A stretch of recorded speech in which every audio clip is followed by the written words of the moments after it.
자, 모두들 반갑습니다. 강태공입니다. 자, 금일도 오늘 2차전지 에코프로에 대한 호재가 어떤 것이 또 있는지에 대해서 이야기 좀 해보려고 합니다. 자, 방송 전 늘 말씀드리는 여러분들의 좋아요, 구독하기, 댓글까지는 너무나 많은 힘이 된다라고 말씀드리면서 오늘 방송 시작해보도록 할게요. 자, 일단은 현재 시장 흐름만 먼저 보고 간다라고 하면은 오늘 시장 흐름이 굉장히 좋죠. 코스피 같은 경우도 현재 4226포인트, 과거 이제 이 4200이라는 저항대를 다시 한번 돌파하러 가려고 하는 추세고요. 오늘 사실 코스닥이 좀 아쉽긴 하지만 상승 탄력이 둔화됐지만 조정 주는 것 같아도 어쨌든 전에 있던 고점대는 지켜내는 모습입니다. 그래서 코스피도 그렇고 코스닥도 그렇고 단기 신고가에 대한 신고가에 대한 기대를 조금은 해볼 수 있는 그런 시장이었지 않나 좀 싶어요. 그럼 이런 지금 시장의 분위기가 왜 형성이 되는가를 놓고 본다라고 하면은 현재 이슈들이 굉장히 좋게 나와주고 있죠. 이제 증권 업계에서 봤을 때는 이제 금리 인하에 대한 기준점이 굉장히 높다라는 겁니다. 기존 원래 이제 파월에 이제 뭐 금리 인하에 대한 부정적인 의견이 작년이죠. 저번 달에 나오면서 급락했을 때가 한 금리 인하 가능성이 한 30% 정도였나? 그 정도였어요. 근데 최근에 이제 지속적인 이 지표들을 통한 이 연준 의원들에 대한 이런 발언도 봤을 때 금리 인하에 대한 부분이 현재는 약 85%, 85% 정도까지는 올라간 상황이다라고 이야기를 하죠. 그러니까 사실 시장에서는 금리 인하에 대한 기정사실화를 보고 있어요. 그래서 오늘 같은 경우도 장 초에는 원래는 이런 뭐 코스피도 보면 외국인이 일단 매도 포지션이 좀 강했습니다. 강했던 게 이런 환율에 대한 환차손 리스크도 좀 발생했던 부분도 있다 보니까 좀 강하지 않나 좀 생각해보고 있는데, 결국엔 어쨌든 금리 인하 기대가 다가온다라고 하면은 현재 이 고점에 자리 잡고 있던 환율 그 압력이 또 하방으로 조정이 들어올 수 있는 그런 모멘텀이 되겠죠. 그럼 환율이 당연히 다시 안정적으로 하방으로 들어와 준다라고 하면은 뭐 할 수밖에 없다.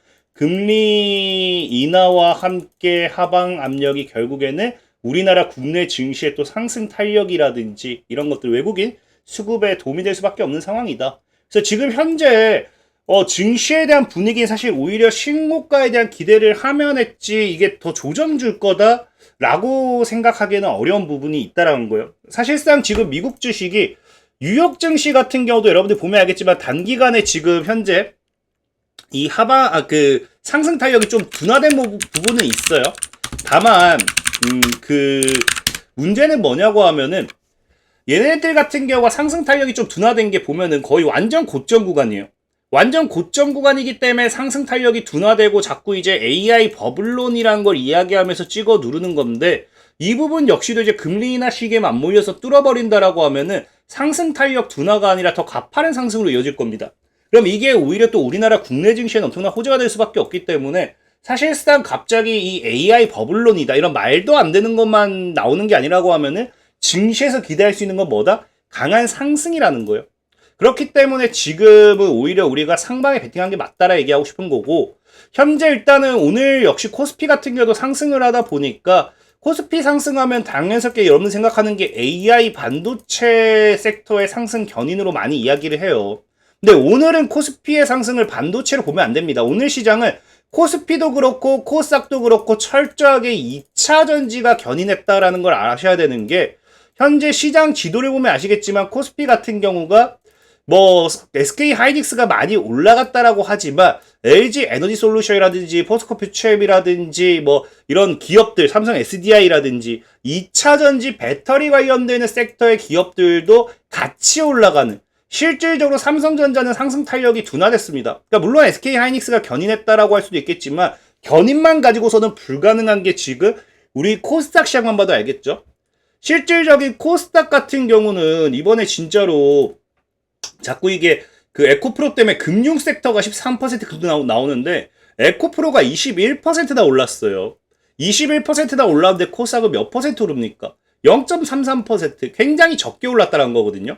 그러니까 이게 사실은 에코프로가 과거의 시가총액이 아니죠. 보면 알겠지만 과거에 이 당시에는 진짜로 여러분들 기억할지 몰라도 당시엔 코스닥의 시총이 거의 한 약 10%를 차지했습니다. 그래서 에코프로가 이렇게 막 급등 나오면은 아마 코스닥 한 4% 오르고 막 그랬던 걸로 기억을 해요. 근데 중요한 건 지금 뭐다? 에코프로만 가지고서도 이렇게 올라가게 사실상 시총도 많이 무너진 것도 맞지만 현재 에코프로 같은 경우는 뭐가 문제가 되고 있느냐? 에코프로 같은 경우 현재 코스닥 같은 경우는 문제가 보다시피 전체적인 제약주들이 낙폭을 다 키우고 있다는 거예요. 그러니까 제약주가 받쳐주지 못하니까 코스닥의 상승 탄력이 뭐가 돼요? 둔화될 수밖에 없었던 거고 사실상 오늘장의 이 코스피 같은 경우도 현재 SK하이닉스가 아무리 받쳐준다 하더라도 이 배터리 관련 섹터들이 역시 하방 압력을 키운다라고 하면은 절대적으로 얘들도 강한 상승을 가져갈 수는 없었겠죠. 그래서 저는 분명히 얘기하는 게 오늘 시장은 2차 전지 전기차들이 강한 상승을 해준 거다. 특히나 이 중에서도 누가? 에코프로가 크게 급등해 주면서 전체적인 2차 전지 섹터들의 동반 상승 흐름이 나와준 게 아닌가를 좀 생각을 해봐야 된다는 거예요. 자, 그러면 이제 여러분들이 궁금해하실 지금 이제 에코프로에 나와 있는 5가지 호재는 무엇인가를 놓고 본다라고 하면은 일단 너무 간단해요. 오늘 에코프로의 급등 이유는 모르는 분들은 없을 겁니다. 일단 첫 번째로 뭐가 나와주냐고 하면요. LG 에너지 솔루션이 2조 규모 벤치 배터리 수주를 했습니다. 이게 LG 에너지 솔루션의 이제 반사이익이죠. 근데 중요한 건 뭐다? 이 대형 계약 체결이 들어왔다라는 거는 이제 전기차 판매량도 뭐하고 있다? 바닥을 통과하고 있다라는 거예요. 최근에 이제 리튬 가격 상승만 봐도 알겠죠. 물론 이 리튬 가격 상승 같은 경우는 최근 중국이 이 공급량을 제한하고 있기 때문에 부분도 있지만 어쨌든 그 공급량 제한만 가지고서는 이게 조정되는 게 아니에요. 수요도 그만큼 다시 증가하고 있다는 거예요. 그래서 시장에서는 지금 보고 있는 게 이 리튬 가격 리튬 가격 상승이 아니죠. 전기차 판매량이 꾸준하게 증가하는 부분이 제일 긍정적인 모멘텀이라는 겁니다. 특히나 이런 전기차 판매와 함께 제가 얘기했던 게 늘 얘기했죠. 이제는 휴머노이드라든지 휴머노이드 아니면 로봇 그 다음에 자율주행차 이런 것들도 우리가 상용화 시대에 지금 진입했다. 그럼 휴머노이드도 그렇고 로봇도 그렇고 자율주행 차량도 그렇고 이런 것들도 통상적으로 당연하게 뭘 사용하게 된다? 2차 전지 배터리를 사용할 수밖에 없기 때문에 수요는 꾸준하게 증가하면 증가했지 감소할 수는 없다라는 거예요. 이제 시장은 2차 전지가 전기차만 가지고 가는 게 아니라는 걸 여러분들이 이해를 하셔야 돼요. 그래서 실질적으로 이 대표적인 게 뭡니까? ESS 에너지 배터리죠. 그래서 지금 증권가 같은 경우도 지금 2차 전지가 계속해서 그 새로운 반등을 했다 이런 걸 보는 게 아니라 증권가에서도 그래서 얘기하는 게 실질적인 이제는 뭐다? 에너지 저장 장치를 포함한 로봇용 배터리 등 새로운 수요가 지금 생기면서 이제 과거 전기차 시장은 전기차가 이제 2차 전지 시장은 과거와는 다르다는 거예요. 시장 규모가 앞으로 더 커지면 더 커졌지 절대적으로 줄어들 수는 없다는 겁니다. 여러분들이 과거에 생각했던 전기차 판매량만 가지고서 바라봤던 2030, 2030년도의 2차 전지 시장을 생각하면 안 된다는 거예요. 실질적으로 지금 보면 ESS 에너지 저장 장치 같은 경우도 보면은 이 수요가 최근에 계속해서 증가해요. 미국이나 중국 같은 경우가 급격하게 투자를 하고 급격하게 많이 끌어올린 것도 맞습니다. 근데 이게 중요한 게 뭐냐고 하면요. 미국과 중국만의 문제도 아니란 거예요. 최근에 이 글로벌 에너지 저장 붐이 일어나면서 지금 뭐하고 있다? 보다시피 이게 지금 말 그대로 에너지 저장 장치의 붐이 중국과 미국을 넘어서 전 세계로 확대 중이란 거예요. 그래서 현재 기존에는 보다시피 거의 중국이 압도적이었다라고 하면은 점차 미국이 올해까지는 이제 좀 확대하고 있고 갑작스럽게 다른 아시아 그룹이라든지 다른 이 나라 전 세계 글로벌적으로 엄청나게 확대하는 거 확인되시죠? 그래서 지금 이 에너지 저장 장치를 통한 2차 전지 배터리의 앞으로의 향후 실적들이 굉장히 기대가 된다라는 거예요. 특히나 제일 중요한 거는 내년부터가 제일 중요한 게 뭐다? 지금 100기가와트를 내년부터는 설치량을 넘는다라는 거죠. 신규 설치가. 그리고 보통 우리가 이런 100기가와트가 넘어가는 순간 시장에서 뭘 보냐고 하면요. 전력망의 패러다임이 바뀐다고 해요. 그래서 지금 26년이 사실은 가장 중요한 해라고 이야기를 합니다.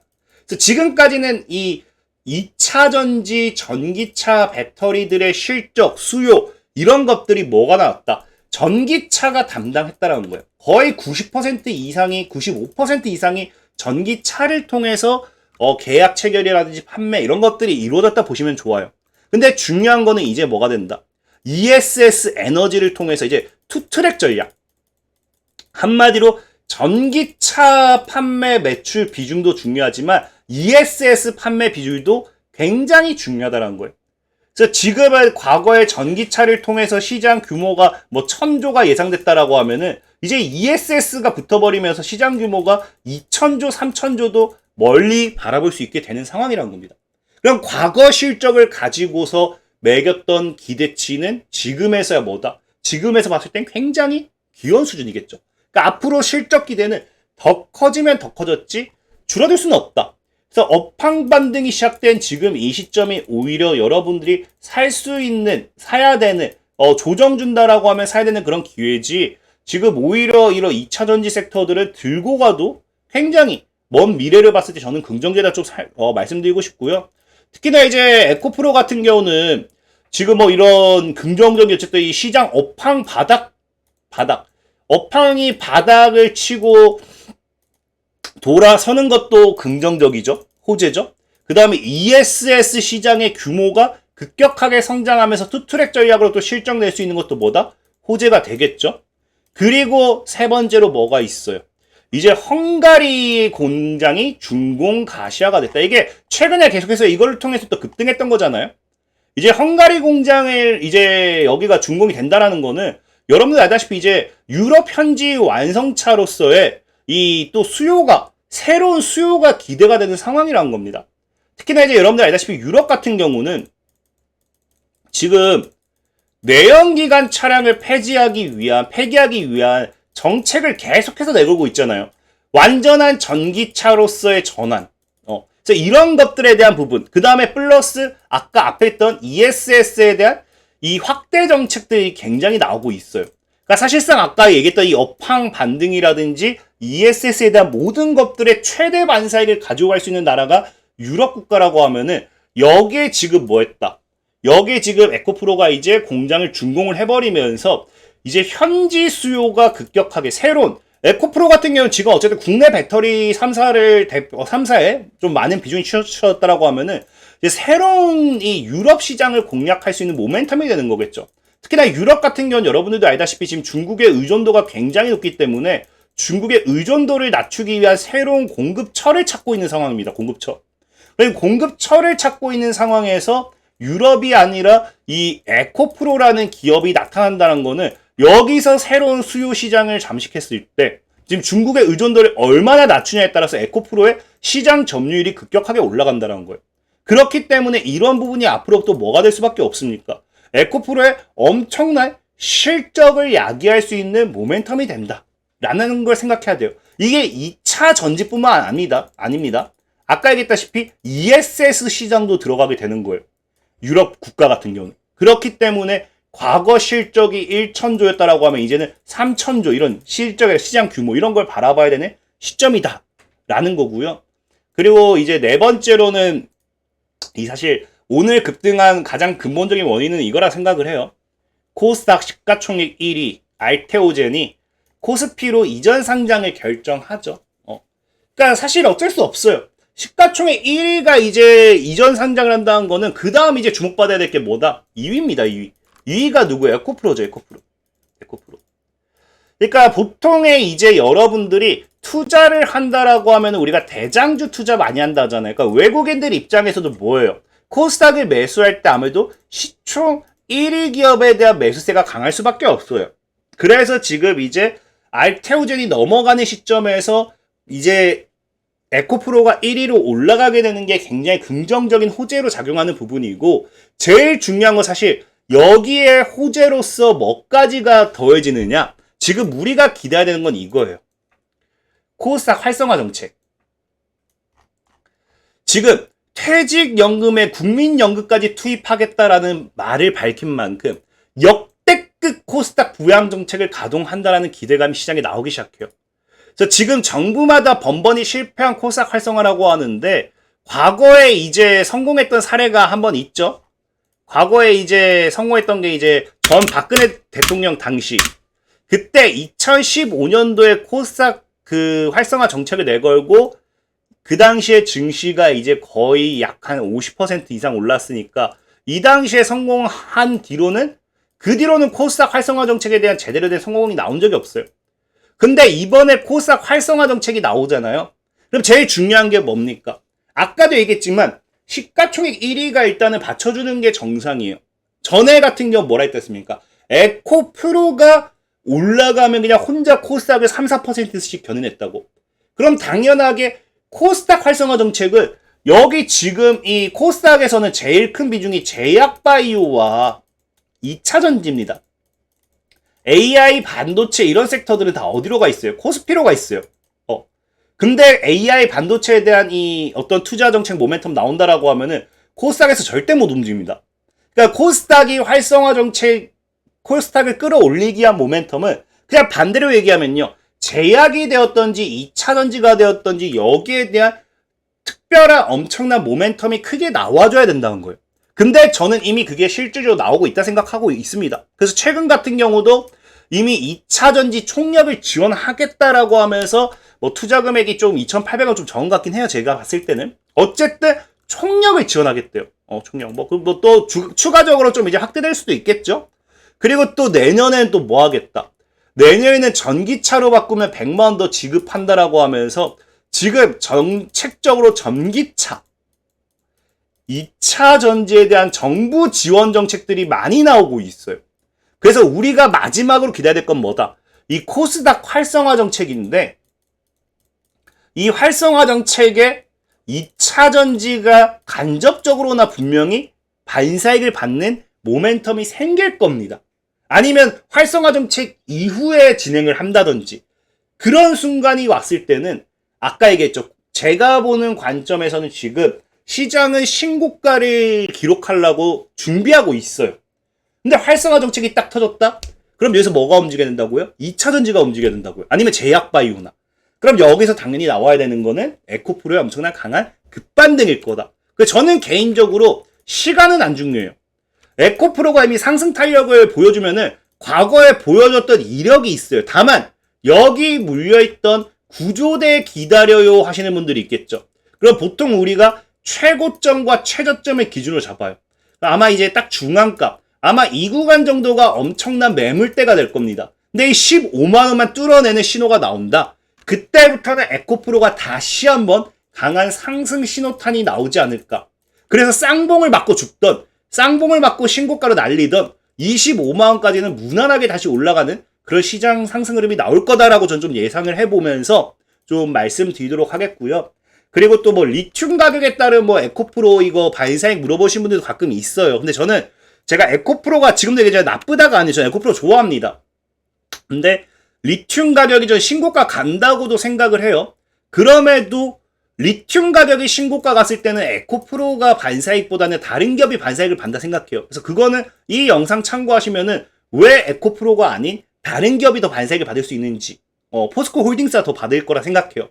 왜 포스코 홀딩스가 더 반사익을 받을 수 있는지에 대한 부분을 정리해놨으니까 에코프로가 나쁘다가 아니라 리튬 가격 신고가에 따른 부분도 호재가 아니에요라 했을 때 에코프로보다는 저는 포스코 홀딩스가 더 호재가 될 거다라는 거 좀 참고하시면 이 방송 참고하시면 될 것 같다 말씀드리고, 자 그리고 늘 말씀드리는 제가 영상 하단에 이제 댓글에 남겨놓을 거예요. 링크를. 그럼 이렇게 들어오시면은 제가 매일같이 이렇게 어제 그 포스코 홀딩스 뭐 매매한다고 하면 가격 전략 좀 잡아드리는 부분이고, 이렇게까지 제가 이렇게 영상을 그 뭐 시장 분위기, 오늘 같은 경우도 왜 이렇게 시장이 움직였는지, 그리고 장전에는 또 어떤 분위기인지 이런 거 다 정리해서 올려드리고 있으니까 필요하신 분들은 이런 리포트도 참고하시면 좋을 것 같다 말씀드리면서 오늘 방송 마무리하도록 하겠습니다. 지금까지 강태공이었고요. 여러분들의 좋아요, 구독하기, 댓글까지 너무나 많은 힘이 된다 말씀드리면서 자 모두들 안녕.